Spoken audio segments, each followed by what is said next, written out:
जो लोग विरोध कर रहे हैं 90% लोगों ने शायद पढ़ा नहीं है। जाति भी एक बहुत बड़ा दर्द है भारत में। जाति एक सच्चाई है जहाँ आज भी जो है ऑनर किलिंग हो जाती है। इतना जुल्म हो रहा है, इतने जो है सरकार सिस्टम खत्म करके आरक्षण खत्म किया, वो तो एक बोल भी नहीं पा रहे। लेकिन SC ST OBC के नेताओं में तो इतनी हिम्मत भी नहीं है। फिर किसी को दिक्कत क्या हो रही है? सिर्फ SC ST के लिए नहीं, OBC को भी जोड़ा है। वही संगठन है जिनको सरकार ने प्रोजेक्ट किया, वही विरोध कर रहे हैं। SC ST OBC होने का दर्द SC ST OBC होकर ही समझा जा सकता है, पहली बात। दूसरी बात, गाइडलाइन SC ST OBC के लोगों ने नहीं बनाई, समिति ने बनाई है। समिति ने किस आधार पर बनाई? जिस तरह से लगातार हायर एजुकेशन सेंटरों में इस तरह के अपराधों की संख्या बढ़ रही है, 118% की वृद्धि हो गई, इसके आधार पर रिपोर्ट बनी है। पहली बात यह है, जो लोग विरोध कर रहे हैं 90% लोगों ने शायद पढ़ा नहीं है, क्योंकि उन्होंने उसमें आर्थिक रूप से कमजोर वर्गों के बच्चों को भी जोड़ा है, दिव्यांगजनों को भी जोड़ा है। तो सिर्फ SC ST के लिए नहीं, OBC को भी जोड़ा है।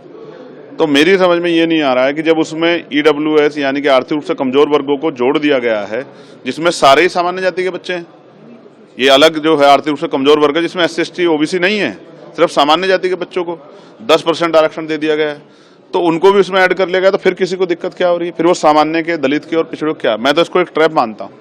मैं मानता हूँ कि जैसे SC ST 2 अप्रैल 2018 में जो है आंदोलन के बाद उसको जो है मजबूत करने के बाद सरकार ने की, लेकिन आज भी लगातार 7 साल से कम जो मुकदमे हैं, 7 साल से कम जिनमें सजा है, उन पे वो गिरफ्तारी नहीं करती पुलिस। तो इम्प्लीमेंटेशन सबसे इंपॉर्टेंट होता है, तो सरकार इम्प्लीमेंट तो करा नहीं पा रही। मैं आपको उदाहरण बताता हूँ, बच्चों की बात कर रहे हैं, प्रोफेसर, असिस्टेंट प्रोफेसर, एसोसिएट प्रोफेसरों के हाल पूछिए आप जाके यूनिवर्सिटियों में।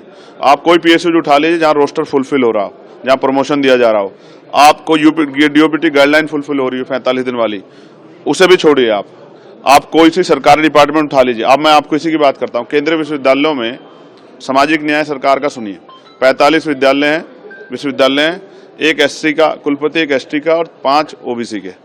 45 में से 7, कितना सामाजिक न्याय देखिए। उससे आगे बढ़िए, OBC के 80% पद खाली है, ST के 83% पद खाली है और SC के 64% पद खाली है। आप बताइए कौन सा सामाजिक न्याय सरकार कर रही है?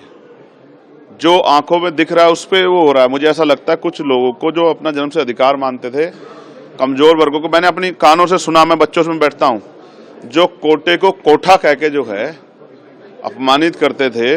गरीबी एक बड़ा दर्द है, लेकिन जाति भी एक बहुत बड़ा दर्द है भारत में। जाति एक सच्चाई है जहां आज भी जो है ऑनर किलिंग हो जाती है, जहां आज भी पूरे परिवार, पूरे समाज का बहिष्कार हो जाता है, जहां आज भी जो है अभद्र टिप्पणियां की जाती है, वहां जाति की सच्चाई को आप छिपा नहीं सकते हो। तो मैं नहीं मानता कि ये बेवजह का विरोध क्यों है। और ये अच्छा हुआ कुछ सामान्य जाति के अधिकारियों ने इस्तीफे दिए, मैं उनको बधाई देता हूं कि चाहे वो जानते हुए भी या ना जानते हुए अपने समाज के साथ खड़ा होकर सरकार पर दबाव बनाना चाहते हैं। लेकिन SC ST OBC के नेताओं में तो इतनी हिम्मत भी नहीं है, वो तो मरे हुए हैं, वो तो अपने समाज के हितों के लिए बोल भी नहीं सकते।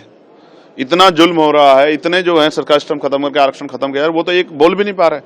आज इस वजह से एक दर्पण बन गया है कि SC ST OBC के लोग, इनके बुद्धिजीवी, इनके अधिकारी कर्मचारी, इनके जो है समाज के जिम्मेदार लोग देखें कि इनके हित में कौन खड़ा है, उनके विरोध में कौन खड़ा है, कौन इनके खिलाफ जो एजेंडा चला रहा है, कौन इनके खिलाफ जो आंदोलन कर रहा है। ऐसा ही मंडल कमीशन में हुआ था, जब पिछड़े वर्ग के लिए मंडल कमीशन आया तब भी ऐसा ही हुआ था, और आज भी ऐसा ही हो रहा है।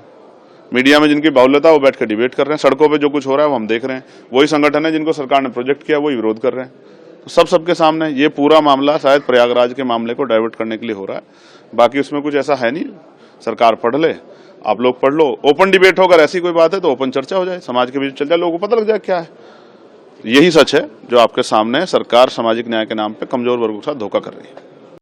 अगर आप ये वीडियो YouTube पर देख रहे हैं तो हमारे चैनल को सब्सक्राइब कर बेल आइकन दबाएं, और Facebook पर देख रहे हैं तो हमारे पेज को लाइक करें।